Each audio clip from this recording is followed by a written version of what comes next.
When the baby was born, my daughter-in-law shoved my wife and shouted, "Don't touch him. You're filthy." My blood froze. I called my son and said 3 words that left them stunned. My son and his wife had been living in my house for 8 years. I never thought I'd be the kind of man to tell a story like this. But sometimes life doesn't give you a choice. Sometimes the things you tolerate in the name of peace slowly become the very chains that break your spirit. My name is John. I'm 68 years old, and for most of my life, I believed in one unshakable principle: family helps family. That principle nearly destroyed me 8 years ago, when my son Daniel told me he and his wife Clara were struggling financially. Martha and I didn't hesitate. We had the space, we had the means, and we had love to give. Daniel was our only child. We thought opening our doors to him and his wife was the right thing to do. At first it felt good. We told ourselves it would only be temporary, a year at most. They moved into our home, bringing their laughter, their plans, their youth. The house felt alive again, and Martha was thrilled at the thought of having company. But temporary turned into permanent, and joy slowly turned into resentment. The warning signs were small, almost invisible at first. Clara rearranged our furniture. She claimed the living room flowed better with her design. Martha didn't complain, but I saw her eyes linger on the chair that had always been angled toward the fireplace, now shoved awkwardly in a corner. Then it was the kitchen. Clara had nutritional standards. She didn't like the way Martha cooked. Too much salt, too heavy, too outdated. She called Martha's meals old people food and insisted on modern diets. Eventually, Martha just stopped cooking when Clara was around. I told myself it was harmless. Small adjustments. That's what families do. They adapt. But I was blind. 8 years of small adjustments add up. My wife became a guest in her own home. She walked softer, spoke less, gave way to Clara's opinions, Clara's needs, Clara's comfort. Daniel, my son, stood by quietly, sometimes nodding, rarely defending his mother. I didn't realize how much Martha had been fading until the day she became a grandmother. The baby's arrival should have been joy. It should have been celebration, laughter. Family gathered around tiny fingers and sleepy yawns. Martha had spent weeks preparing. She set up a cradle in our room, stocked diapers, knit little sweaters with her own hands. I'd never seen her so excited. 3 days after Clara gave birth, the house was tense, fragile. Clara barked rules about noise, about visitors, about routines. She hovered over the baby as if anyone else was a threat. That Tuesday morning started quietly. Martha was in the kitchen, humming like she always did, arranging fresh flowers in a vase. Sunlight danced across her silver hair, and for a moment, I thought she looked like the young woman I'd married 45 years ago. Then I heard it. The baby's cry, sharp, piercing, demanding. Clara's voice cut through the house. "Daniel, tell your mother to keep it down. The baby needs rest." Martha froze mid-step, guilty for a noise she hadn't even made. She looked at me, hesitant, and then walked gently toward the living room, clutching the vase of flowers. She wanted to help. She wanted to see her grandson. That's when it happened. A crash, a gasp. I dropped my newspaper and ran. The sight froze my blood. Martha was on the floor, flowers scattered, water seeping into the hardwood. Her face was pale with shock and humiliation. Clara towered above her, clutching the baby. "Don't touch him." Clara's voice shook the walls.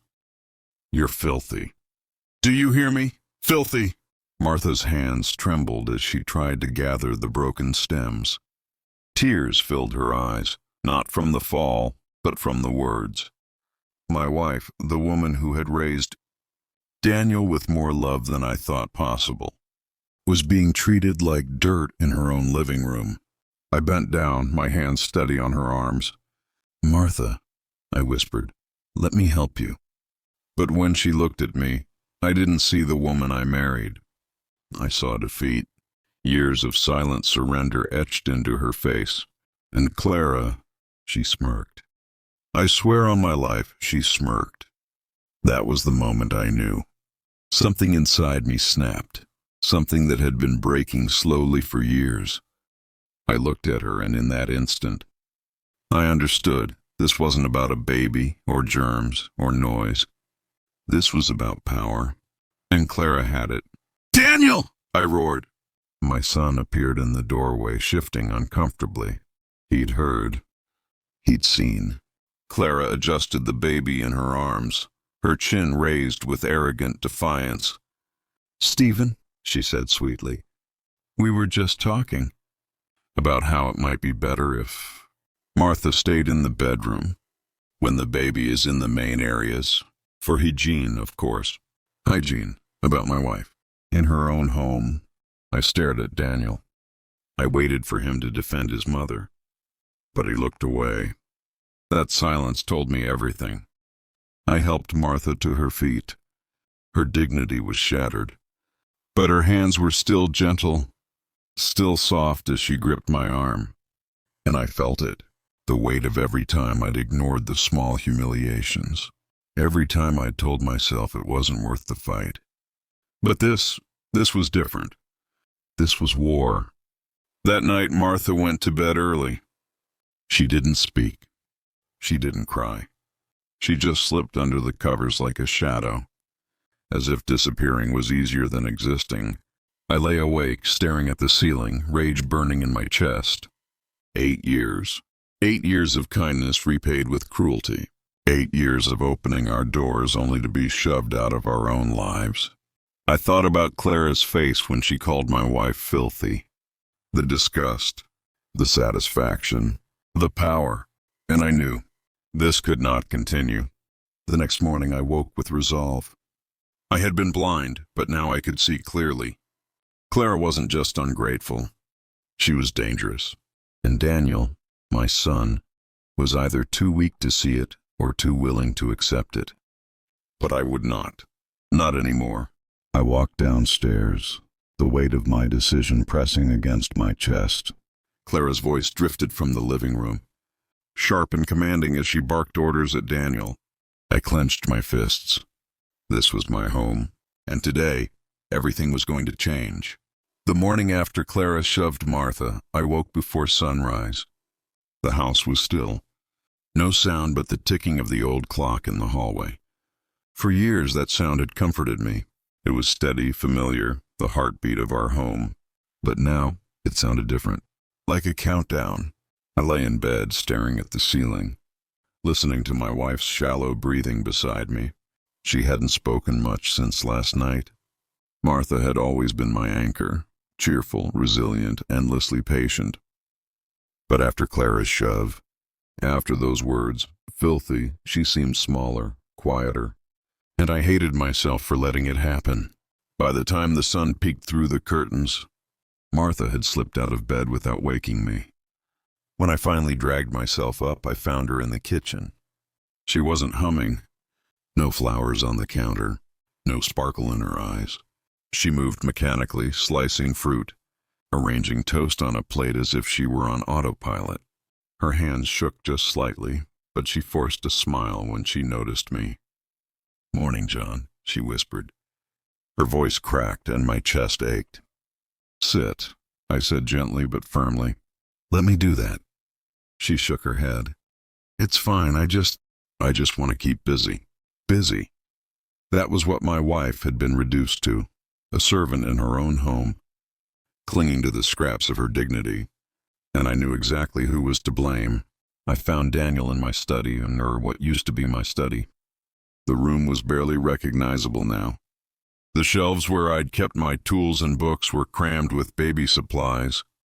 The mahogany desk I'd polished for decades was buried under stuffed animals, half-empty bottles and piles of laundry.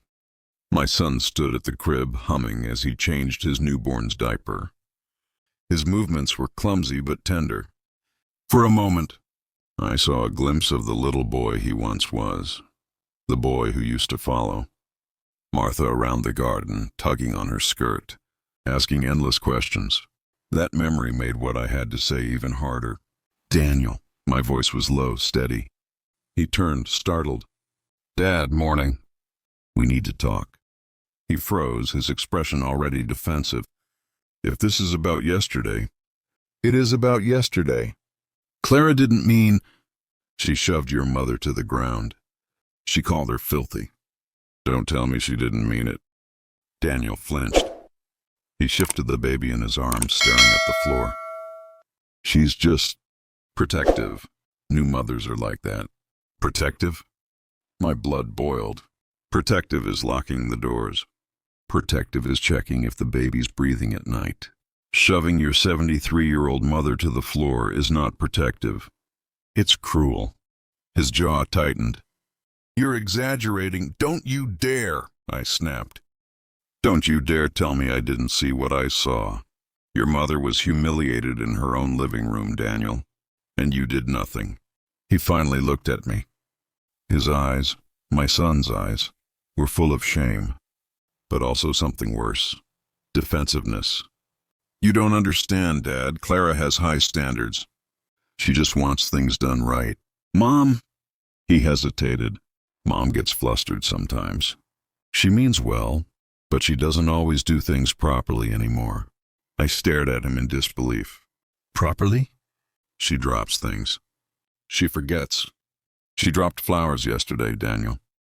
Flowers she picked to brighten the house. Your wife made her feel like garbage for trying to bring joy into her home. The baby whimpered softly. Daniel rocked him, avoiding my gaze. It's not that simple, he muttered. It is that simple.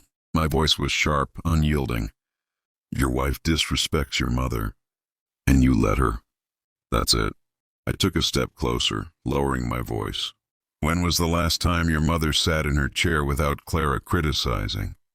When was the last time she cooked without Clara complaining?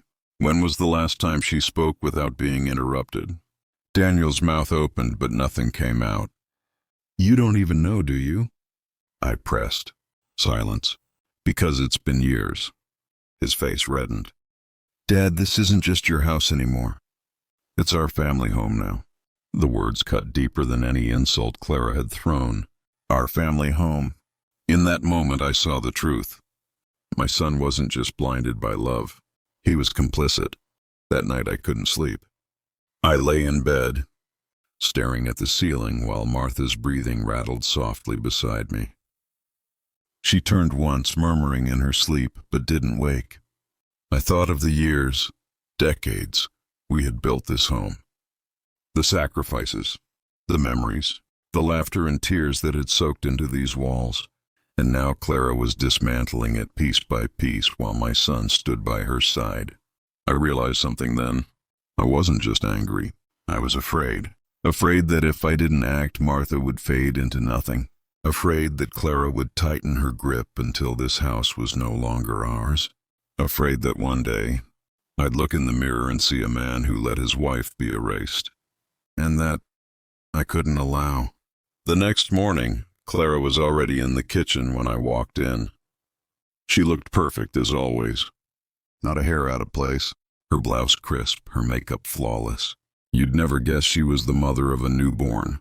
Morning, John, she chirped. I grunted in reply, pouring coffee.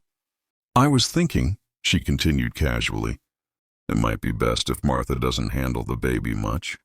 At her age, her immune system isn't strong. It's just not safe. I nearly dropped the mug. Her immune system? Yes. She smiled like she was explaining something obvious to a child. Older people carry germs. It's science. I can't risk the baby's health. I stared at her. Your mother-in-law is not a petri dish, Clara. She's family. And this is her home. Clara tilted her head, lips curving in a smug smile. Our home, John, we all live here. Which means we all make the rules. My blood ran cold. That was it. The mask had slipped. She wasn't just ungrateful. She was staking her claim. For days after that, I watched her more closely. The way she rearranged furniture without asking. The way she dismissed Martha's attempts to help, sending her upstairs like a child being scolded. The way Daniel parroted her words, defending every slight with excuses. And then, one evening, I overheard her phone call. I'd gone to fetch my jacket from the hallway closet when I heard her voice drifting from the living room. "Oh, it's perfect," she was saying, laughter in her tone. "We have the whole place to ourselves. Martha barely comes downstairs anymore, and John's easy to manage. Daniel does whatever I say. Honestly, it's like winning the lottery." I froze, my hand tightening on the closet door. There was a pause, then her voice dropped lower, conspiratorial. "No, we're not moving anytime soon. Why would we? Free house, free food, free babysitting. By the time they realize what's happening, everything will already be set up exactly how I want it." Her laugh sliced through me like a blade. I stood there in the hallway, trembling with fury. This wasn't just disrespect. This wasn't just tension between in-laws. Clara wasn't a guest. She was a usurper. And she had plans. Big ones. That night, I sat at the kitchen table long after everyone else had gone to bed. The house was silent except for the faint hum of the refrigerator. I stared at the wood grain of the table, tracing the lines with my finger. Martha and I had eaten thousands of meals here, celebrated birthdays, cried over losses, laughed until our sides ached, and now it was slipping away. No, not slipping. Being stolen. I clenched my fists. Clara thought she was clever. She thought she could erase Martha, manipulate Daniel, and slowly claim this house as her own. But she had underestimated one thing. Me. The night I overheard Clara's phone call, I didn't sleep a wink. Her words replayed over and over like a ghost whispering in my ear. By the time they realize what's happening, everything will already be set up exactly how I want it. I lay there in the darkness, staring at the ceiling. Martha's gentle breathing beside me. Outside, snow fell in steady waves, painting the world white and silent. But inside my chest, my heart pounded like a war drum. It wasn't just what Clara said. It was the way she said it, calm, confident, certain. That wasn't a tired young woman overwhelmed by new motherhood. That was a strategist, a planner, someone who had been building a foundation brick by brick while I ignored the signs. I turned to look at Martha. She looked peaceful in her sleep, though I knew it was the kind of peace born from exhaustion, not rest. Even in dreams, she murmured softly, sometimes my name, sometimes the baby's. She loved that child already more than she loved herself, and Clara had turned that love into something shameful.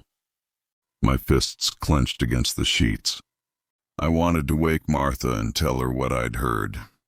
I wanted to shake her, promise her that I would never let Clara win.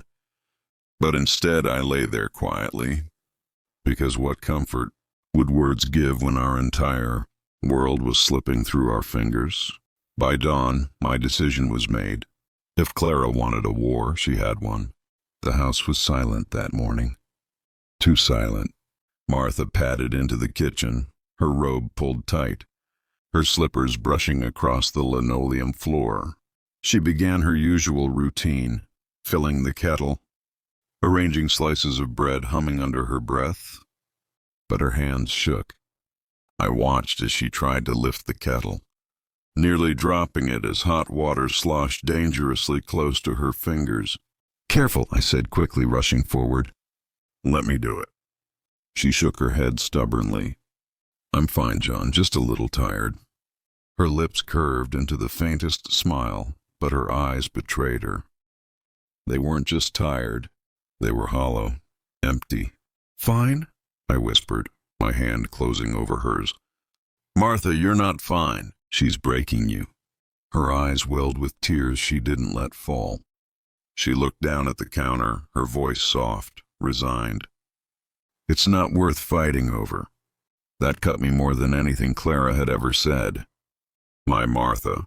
The woman who once laughed so loudly that neighbors teased us, who faced hardships with grit and fire, who raised a son with every ounce of love she had, was now telling me she wasn't worth fighting for. I lifted her chin so she would look at me. You are worth fighting over. You are worth everything, and I won't let her take this from you. Her lips trembled, but she said nothing. She didn't believe it, not yet. But I did, and that was enough. That afternoon, I went to the basement. It was cold and smelled of dust, the kind of place you only go when you have to. My old filing cabinet sat shoved against the far wall, boxes stacked on top. Clara had insisted years ago that I move it out of my office, her nursery overflow room now, saying the bulky metal drawers were unsightly. I hadn't argued.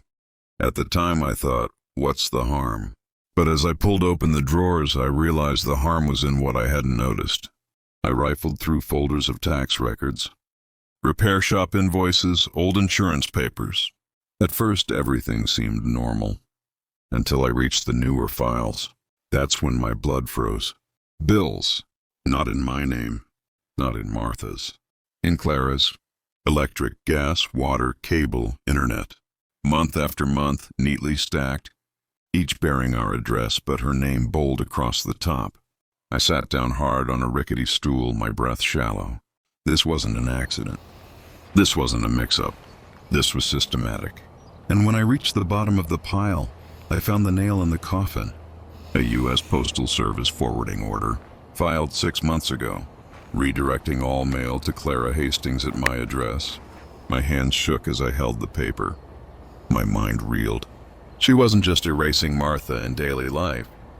She was erasing us on paper. And paper, in the eyes of the law, could matter more than truth. I imagined a courtroom, Clara presenting a stack of bills, all in her name, all tied to our home, mail addressed to her, utilities under her management, her calm voice explaining she had been the primary resident for years. And me, an aging man with shaking hands, saying, "No, this is my home." Who would they believe? Rage surged through me. I grabbed the stack and stormed upstairs. Martha was folding laundry when I slammed the pile down on the kitchen table. Her eyes widened as she sifted through the envelopes.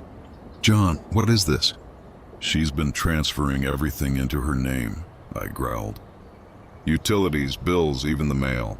"Martha, she's trying to establish legal residence. She's building a case." Martha's lips trembled. "But we own this house. Our names are on the deed." "Yes, but if she convinces the law she's the primary resident, she could claim tenant rights. She could drag us through eviction court. She could..." My voice cracked. "She could win." Martha sank into a chair, clutching the papers like they burned her. "She's trying to take our home." The front door creaked open. Clara walked in, baby in her arms, humming softly. Her smile froze when she saw the papers on the table. For a split second, her mask slipped. Then, just as quickly, it was back. She tilted her head, lips curving sweetly. "Oh, you found those." "Found?" My voice was ice. "Yes," she said breezily. "The billing company messed up. They kept sending everything to me, so I had it switched temporarily to make sure it got paid on time. You know how these companies are." "For 6 months?" I snapped. She laughed lightly. "Has it been that long?" "My goodness, time flies with a baby in the house. I'll call tomorrow and fix it." Her tone was airy, dismissive. But her eyes glittered with something dangerous. Martha whispered, "And the mail forwarding?" Clara's smile faltered just slightly. "Oh, that," she said. "I must have ticked the wrong box when I updated my address." "Honest mistake." "You updated your address," I repeated slowly, "for our house." Clara clutched the baby closer, her voice sharpening. "Honestly, John, I don't see why you're making such a fuss. We all live here. It makes sense for me to handle things." "Handle?" I hissed. "This isn't handling. This is takeover." At that moment, Daniel walked in from the backyard, rake in hand. He froze, sensing the tension. "What's going on?" Clara's voice instantly softened. Her eyes glistened as if tears were already forming. "Your father's upset," she said, her tone fragile, trembling. "He thinks I'm trying to steal the house." "Can you believe that?" "I was just trying to help." Daniel looked at me, torn. "Dad?" I shoved the stack into his hands. "Read." His eyes scanned the pages. I watched his expression shift. Confusion, then doubt, then something darker. Finally, he looked at Clara. "Why?" She bristled. "I already explained. To make things easier. To take responsibility. By putting everything in your name?" "Yes," she snapped. The sweet mask dropped. "Because someone had to. They can't manage it anymore." The words landed like a knife. Martha flinched, her hands clutching the edge of the table. And for the first time, Daniel didn't rush to defend her. His jaw tightened. His eyes hardened. He was beginning to see her for who she was. That night, silence filled the house. Clara locked herself in the master bedroom with the baby. Daniel wandered the yard, pacing under the falling snow, his face a storm of conflict. Martha sat beside me in the living room, her hand trembling in mine. "John," she whispered, "what if she wins?" I kissed her knuckles, steadying my voice, though fear churned inside me. "She won't." But in truth, I wasn't sure, not yet. The next morning I drove downtown. Robert Patterson's office smelled of polished wood and coffee. He looked up from his desk as I entered, his brow furrowing when he saw the stack of documents. As he read, his frown deepened. "John," he said finally, "this isn't random. This is systematic. Utilities in her name. Mail forwarding. Classic steps for establishing tenant rights. If it goes on, removing her could require formal eviction." My stomach dropped. "Can she take our house?" "Ownership, no. But she could make your life miserable. Costly court battles, claims of residency. And John?" He leaned closer. "This looks advised. Like someone coached her. Someone with legal knowledge." The thought chilled me. Clara wasn't just manipulative, she had help. And that meant this wasn't just family drama. It was a calculated attack. When I returned home, Martha was waiting with a paper in her shaking hands. A deed transfer form, blank except for one detail, our property description, filled in with frightening precision. At the bottom were Clara's notes, values, tax assessments, potential sale prices. I stared at the page until the letters blurred. "She's not just living here," Martha whispered. "She's planning to own it." And that was the moment the line was drawn. Clara wasn't just an ungrateful daughter-in-law. She was a predator, and predators don't stop until they're forced to. She thought we were weak, that we'd roll over. But she had no idea what she'd awakened in me. She had declared war, and I was ready to fight. I didn't sleep again that night. The papers Martha had found, that blank deed, transfer form with Clara's notes, scribbled across it, sat on the table between us like a live grenade. Every time my eyes landed on it, my stomach turned. She wasn't hiding anymore. She wasn't just manipulating, whispering, and undermining us. She was preparing to take the house, our home, the place Martha and I had built brick by brick, memory by memory, for over 4 decades. The place where our son had taken his first steps, where we'd celebrated birthdays, anniversaries, holidays. The place where we buried our love into the walls with laughter, arguments, reconciliations, and endless nights of quiet companionship. And Clara, she wanted to sign it all away like it was nothing. The morning sun filtered weakly through the curtains, but it brought no warmth. Daniel shuffled into the kitchen, eyes bloodshot, hair disheveled. He had clearly not slept either.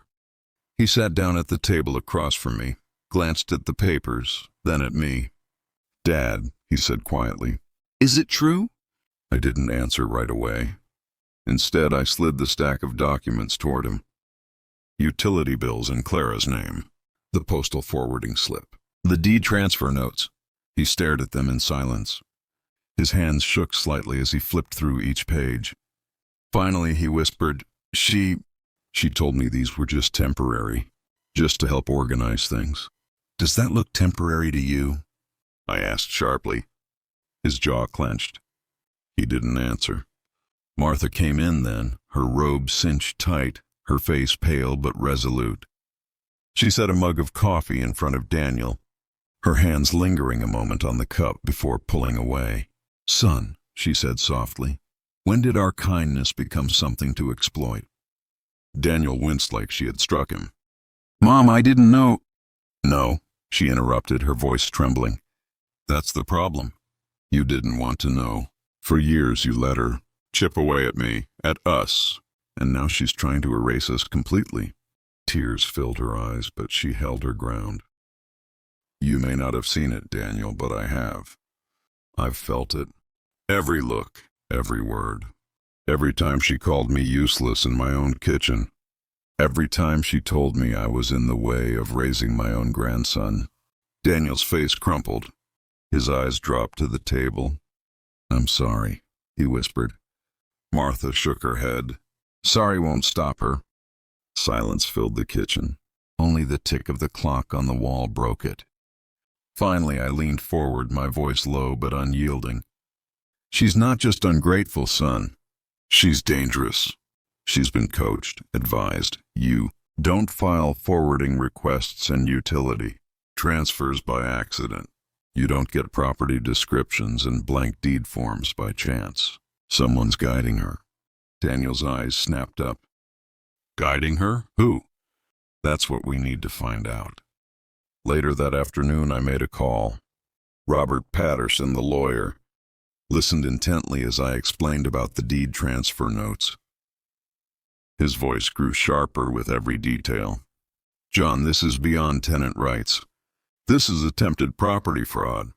And if she's impersonating officials, like the so-called county assessor, Martha mentioned, that could be criminal impersonation or conspiracy. The words tasted bitter in my mouth. Fraud, conspiracy, crimes, in my house. From my own son's wife. Can we stop her? I asked. Yes, Robert said firmly. But it will take precision, documentation, and John, you need to prepare yourself. If she's this far in, she won't go quietly. That evening, as Martha prepared dinner in silence, I stepped into the hallway. The sound of Clara's voice drifted from the master bedroom. She was on the phone again. Don't worry, she whispered. It's almost done. He has no idea how easy it'll be. By the time they push, the paperwork will speak for itself. The house will be in our name. My stomach turned. Our name. Not Daniel's. Not even theirs as a couple. Hers. I pushed open the door without knocking. She jumped, spinning around, her phone clutched in her hand. The baby slept in the crib beside her, tiny breaths rising and falling. Who are you talking to? I demanded. Her eyes widened for half a second before narrowing into cold defiance. That's none of your business. This is my house, I growled. Everything in it is my business. She smirked, that infuriating smirk that had haunted me for years. Not for long. Daniel appeared behind me, drawn by the voices. His eyes flicked between us, confusion etched across his face. Clara, he said, his voice unsteady. What's going on? She slipped her phone into her pocket. Nothing. Your father's paranoid. He thinks I'm... What was it, John? Trying to steal your childhood home. Her laugh was sharp, mocking. Daniel looked at me. Dad? Show him, I said. Clara's smirk faltered. Show him your notes, I pressed. The deed transfer form, the tax assessments, the bills in your name, the mail forwarding order. Show him the evidence. Her face hardened. Those aren't what you think. Daniel's voice broke through, louder now. Then what are they, Clara? The room was silent, the weight of truth pressing down. Finally, she snapped. I was protecting us. Protecting you. Daniel blinked. Protecting me? From what? From them, she shouted, pointing at me. From your parents. They're old, Daniel. Sooner or later they'll die. And do you think they'll just hand you this house? No, they'll sell it. They'll let it go to strangers. I made sure it stays with us. With you. With me. Her words echoed in the room like a gunshot. Daniel staggered back, his face pale. You did all this? Behind my back? For us? She cried. No, I said firmly, my voice like stone. For yourself. The baby stirred, crying softly. Clara lifted him into her arms, rocking him roughly. You don't understand, she whispered, her voice trembling now. I did it for security, for our family's future. Daniel's voice cracked. No, Clara, you did it for control. The standoff stretched on, the three of us frozen in the room, the baby's cries rising above the suffocating silence. And in that moment, I realized something chilling. Clara wasn't afraid. Not of me, not of Daniel, not of consequences, because she still believed she was winning. That night, Martha and I lay awake, whispering in the dark. What if she won't stop? She asked, her voice breaking. I stared at the ceiling, my jaw tight. Then we'll stop her, I said. But deep down I knew Clara wasn't done yet, and the storm she was about to unleash would test us in ways we had never imagined. The morning after that storm of revelations, my house felt like a battlefield. Not in the sense of broken furniture or shattered glass, but in the silence that clung to every corner, heavy, suffocating. The air itself seemed charged, like the seconds before thunder splits the sky. I sat in my chair by the window, hands gripping the wooden armrests so tightly my knuckles had turned pale. My mind replayed everything, the papers, the fraud, the screaming match in the kitchen, Clara's venomous words, and Daniel's silence that cut deeper than a knife. Martha moved softly in the kitchen, making tea. I could see the tremor in her hands as she placed the cups on a tray. My wife had endured 8 years of humiliation in her own home, but nothing had wounded her as deeply as watching her son hesitate. Hesitate to defend his mother against the woman who'd orchestrated this entire nightmare. When she set the tray on the coffee table in front of me, I caught her hand. Her eyes were tired, but there was steel in them now, a quiet determination I hadn't seen in years. Matteo, she whispered, this has to end, today. I nodded. She was right. There was no more room for waiting, no more patience, no more pretending that Clara's poison could somehow be diluted over time. The infection had spread too far. It was time to cut it out, no matter how bloody the surgery. By mid-morning, Daniel stumbled into the living room. His eyes were red, his face pale. He looked like a man who hadn't slept, torn between the woman he'd married and the parents who had raised him. Dad, he started, his voice hoarse. I held up my hand. Before you say anything, sit down. He obeyed, slumping onto the couch like a boy caught doing something shameful. You've watched your wife insult your mother. You've watched her rearrange our home, humiliate us, and now attempt to steal this house through fraud. And you said nothing. Why? Daniel opened his mouth, then closed it. His throat bobbed. Because you were afraid? I pressed. Because you thought keeping her happy meant keeping your family together? Son, silence isn't loyalty. It's complicity. He looked down at his hands. I thought she just needed control, that if I gave her what she wanted, things would settle. And in giving her control, you handed her our lives, I said, my voice sharp. You let her crush your mother, and by God, Daniel, you almost let her take our home. The door creaked open then, and Clara swept in, her hair tied perfectly, lips curled in that same practiced smile she used when she wanted to appear calm. The baby was in her arms, bundled like a shield. Well, she said, her tone dripping with false sweetness. Is this the family tribunal? Should I prepare my defense? No need, I replied. Your defense fell apart the moment I found those papers. This isn't a tribunal, Clara, it's the end. Her smile froze, but her eyes glittered with malice. She sat opposite me, the baby fussing slightly in her arms. Daniel's gaze darted between us, like a child caught between two feuding parents. "You think you've won, Mateo?" Clara said softly. "You think a few papers mean anything? Daniel is my husband. This baby is my son. No matter what you threaten, I am this family now." "Family?" I barked a laugh, bitter and sharp. Family doesn't shove a grandmother to the floor and call her filthy. Family doesn't steal bills in forward mail. Family doesn't draw up deed transfers behind closed doors. That's not family, Clara. That's theft wearing a wedding ring. Her mask slipped, anger sparking in her eyes. "And what are you going to do? Throw out your son and his newborn grandchild? Evict your own blood? Imagine how that'll look. Mateo, the heartless father who destroyed his family over paperwork." Daniel flinched, her words cutting deep. I saw it. The manipulation, the guilt, the way she twisted every truth into a dagger aimed at his chest. "Stop it," I said firmly. "This isn't about paperwork. This is about respect. And you lost mine the moment you laid hands on Martha." Martha walked in then, holding a folder. Her voice, though quiet, carried more weight than any of Clara's shouting. "I went to see Robert Patterson again this morning," she said. "He's filed formal complaints. Identity theft, mail fraud, attempted property fraud. Clara, you've crossed lines that can't be erased with a smile and a sob story." Clara's face blanched. For the first time, real fear flickered. She looked at Daniel. "You're not going to let them do this to me, are you? To us, you're my husband." But Daniel didn't look at her.